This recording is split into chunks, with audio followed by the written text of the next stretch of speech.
BFM Business. Jusqu'à 12h30, Intégral Placement, l'émission 100% placement. Cédric Decoeur, Guillaume Sommerer. C'est le moment sacré d'Intégral Placement, le moment où on répond directement à toutes vos questions sur votre argent, celles que vous nous envoyez chaque jour plus nombreuses sur notre site bfmbusiness.com, et on vous répond sans aucun tabou. Avec aujourd'hui Frédéric Durand-Bazin qui est resté avec nous du magazine Le Particulier. Frédéric, êtes-vous prêt? Ça y est. C'est parti. Parti. Allez, on se plonge dans le grand bain. Une première question de Guillaume. Guillaume, sur le PEA, le transfert d'un PEA de plus de 8 ans d'une banque vers un courtier en ligne risque-t-il de me coûter cher? Est-ce que je risque de perdre les avantages fiscaux dus à son ancienneté? Non, alors que Guillaume se rassure, c'est pas vous, hein? C'est pas moi, hein? Non. En tout cas, qui se rassure, non, quand vous transférez votre PEA d'un établissement bancaire à un autre, vous ne perdez absolument pas les avantages fiscaux qui y sont attachés. Donc ça veut dire que si par exemple votre PEA a plus de 5 ans, vous pouvez faire des retraits sans aucune fiscalité, il n'y a aucun problème. En revanche, bien entendu, rien n'est jamais gratuit dans ce monde, vous le savez bien. Donc si vous décidez de transférer votre PEA vers un autre établissement bancaire, l'établissement que vous quittez va vous faire payer votre infidélité et risque de vous faire payer d'ailleurs assez cher. En général, il faut compter entre 5 et 15 euros par ligne détenue dans votre PEA. Et parfois même on peut voir un forfait global de 60 à 80 euros suivant que vous êtes bien ou pas avec votre établissement bancaire que vous quittez. Donc ce qui veut dire que si vous avez un PEA qui a une dizaine de lignes, ce qui est quand même assez fréquent, vous allez pouvoir éventuellement payer de 50 à 150 euros, ce qui quand même parfois fait réfléchir, surtout si on a des PEA qui ne sont pas très importants. Mais sachez que... Ouais. La banque qui vous recrute, généralement, elle fait un petit effort aussi. Bah voilà, vous avez lu dans les pensées. Bien sûr, la banque que vous allez rejoindre va peut-être payer tout ou partie des frais. Ça fait partie des promotions qu'on voit assez souvent, notamment auprès des courtiers en ligne. Voilà Guillaume, on peut donc tenter de jouer le coup de changer son PEA pour être mieux loti, parce que c'est souvent le cas, surtout si on veut aller sur une banque en ligne. Pierre, qui a ouvert en avril 2010 un contrat d'assurance vie chez Boursorama avec un mandat offensif. En 3 ans, il constate que son gain est seulement de 10,62% et il trouve ça faible. Et il veut votre avis. Moi, je trouve qu'il est plutôt assez bien loti. Parce qu'il faut quand même se rappeler le contexte des 3 dernières années. On a quand même subi une crise financière, économique et donc boursière sans précédent. On sait que toutes les incertitudes qu'il y a eu, notamment sur la Grèce, ont fait dévisser les marchés assez violemment. L'été 2011, par exemple, on a perdu 30% sur les marchés boursiers en quelques semaines. Donc aujourd'hui, faire 10% sur 3 ans, c'est plutôt pas mal quand on voit que le CAC, par exemple, lui, n'a progressé que de 5%. Surtout, on précise qu'avec a priori un mandat offensif, il est plutôt en unité de compte très très majoritaire. Mais il est en action, a priori, au moins à 75%. Donc non, c'est plutôt une bonne performance. Mais qui se rassure, parce que si la reprise économique arrive, ce qu'on souhaite tous, on va voir encore les marchés boursiers progresser. Et puis là, comme il est très investi sur les marchés boursiers, là, il va décoller. Il va devoir payer une commission de surperformance. Quasiment. À nous. Allez, question de Sophie. Sophie, son mari est fonctionnaire territorial et souhaite prendre sa disponibilité. Elle est sans emploi et elle voudrait savoir ce qui va se passer quant aux cotisations sécurité sociale. Sophie précise qu'elle et son mari ont 50 ans. Alors, dans un premier temps, comme il a été assuré dans un régime de protection sociale, il va conserver le bénéfice de cette protection pendant 1 an. Donc, ce qui veut dire que tous les soins médicaux seront pris en charge par la caisse qui assurait ses remboursements au cours des années précédentes. Donc là, c'est le régime spécial d'assurance maladie des fonctionnaires. Passé cette période, si l'indisponibilité se poursuit, les 2 personnes relèveront, elles, de la couverture maladie universelle, la fameuse CMU. Et donc la cotisation à la CMU, elle va dépendre en fait directement du montant de leurs revenus. S'ils ont moins de 9 356 euros de revenus, la CMU sera gratuite. Si leur montant de leur revenu est supérieur à ce seuil-là, ils devront acquitter une cotisation qui est égale à 8% du montant de ce revenu fiscal. Mais la question des retraits sur l'assurance vie n'est pas neutre vis-à-vis de ces cotisations, parce que bien entendu, le fisc regarde pour les revenus fiscaux de référence tous les types de revenus que le couple peut percevoir. Et donc, notamment, les gains retirés d'un contrat d'assurance vie sont intégrés dans ces revenus-là. Donc, s'il retire de cette assiette plus de 9 356 €, ce qu'on a indiqué tout à l'heure, il faudra qu'il paye la CMU. Attention donc avant de faire vos petits arbitrages. Jeanne est à Bordeaux, elle a 61 ans, il lui manque 10 ans de cotisation retraite, mais elle compte demander sa retraite l'an prochain. Elle a 340 000 € d'assurance vie en fonds en euros à hauteur de 90%. Est-ce qu'on peut lui donner un conseil pour un petit peu moduler ses placements afin de générer des revenus qu'elle espère réguliers? Alors, en général, ce qui vient tout de suite à l'idée lorsqu'on évoque le besoin de revenus récurrents au moment de la retraite, c'est l'immobilier. Parce que c'est vrai que vous investissez dans un produit, dans un petit logement, et vous savez que tous les mois, si tout se passe bien, si vous avez un locataire qui paye régulièrement ses loyers, vous allez percevoir des revenus récurrents. Donc c'est plutôt une opération sécurisante. D'autant plus qu'à priori, sur le long terme, quand même, l'immobilier, c'est plutôt une valeur refuge. Ça peut, la valeur peut fluctuer, mais enfin, globalement, on a toujours, si on attend 10-15 ans, on a toujours la possibilité de retrouver l'intégralité de sa mise.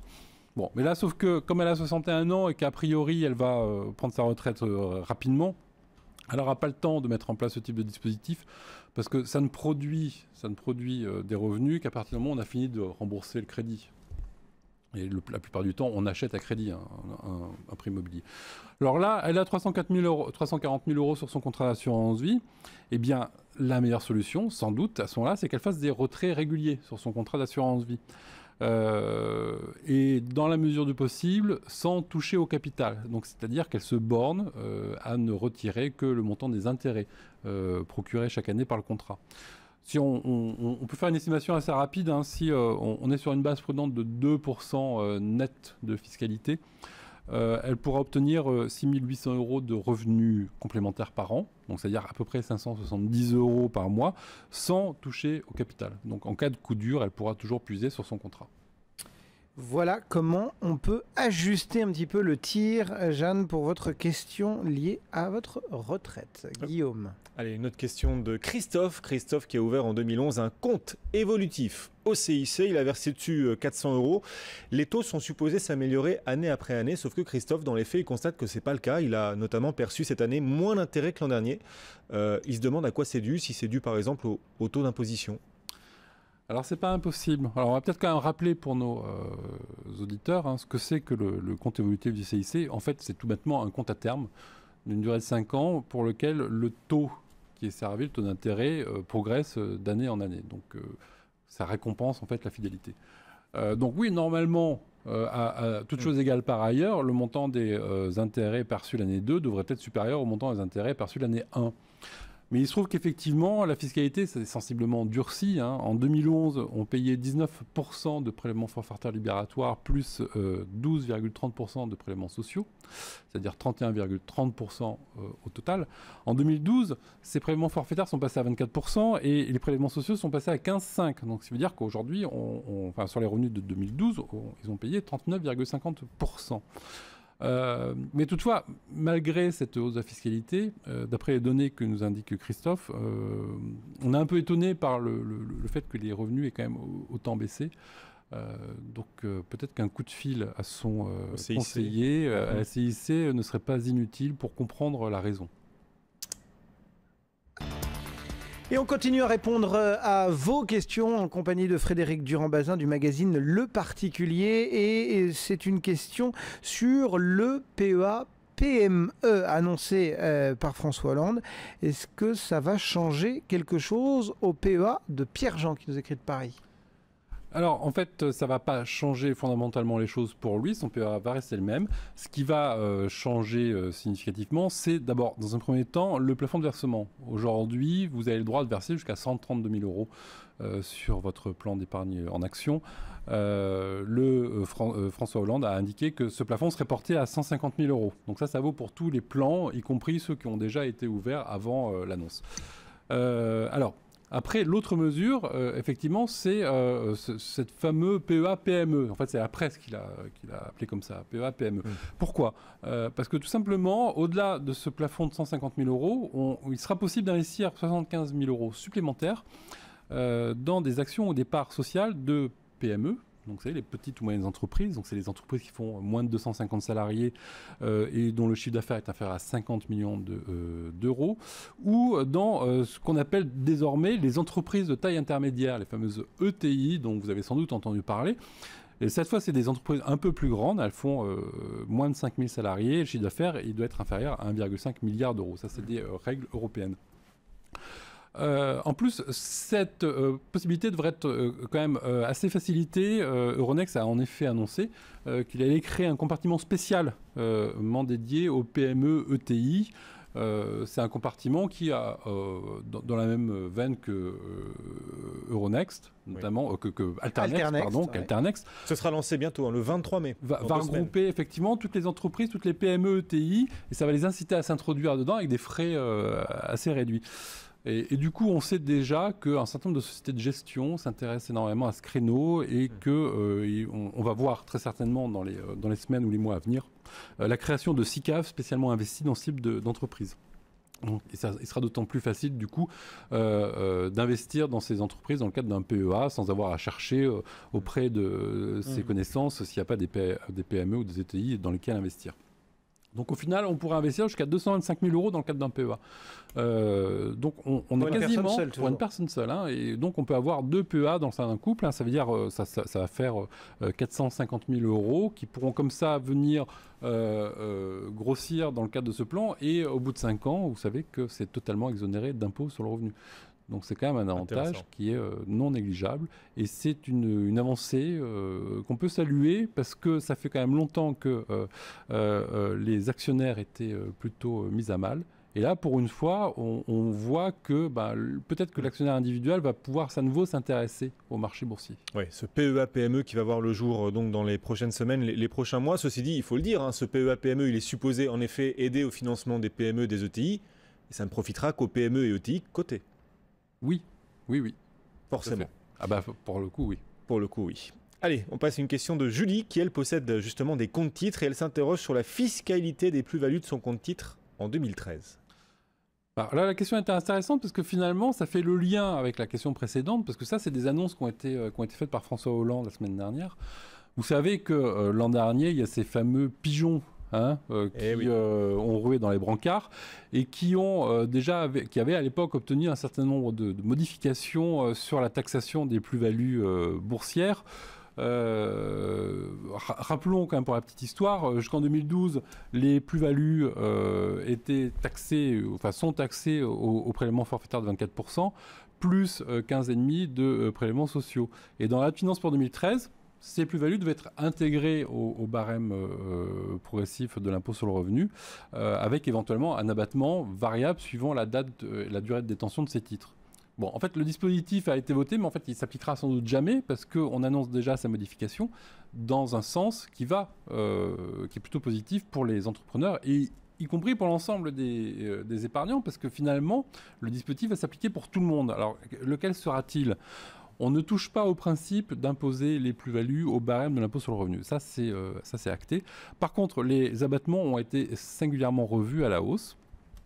Donc, vous détenez vos titres depuis moins de 2 ans, vous avez le droit à rien. Ça, c'est logique, parce qu'on est dans un cadre court-termiste. Donc là, il n'y a pas de prime. Si vous détenez vos titres entre 2 et 8 ans, vous aurez 50% d'abattement. Et si vous les détenez plus de 8 ans, vous aurez droit à 65% d'abattement. En revanche, les prélèvements sociaux, ils continueront à être dus sur la totalité de la plus-value. Donc juste pour donner un exemple, un contribuable qui est imposé au taux de 30%, qui enregistre 1 000 euros de plus-value sur des titres qu'il détient depuis 3 ans, il paiera ainsi uniquement 150 euros d'impôt sur le revenu, sur cette plus-value. Donc c'est 30% des 500 euros, ce qui correspond à 50% d'abattement.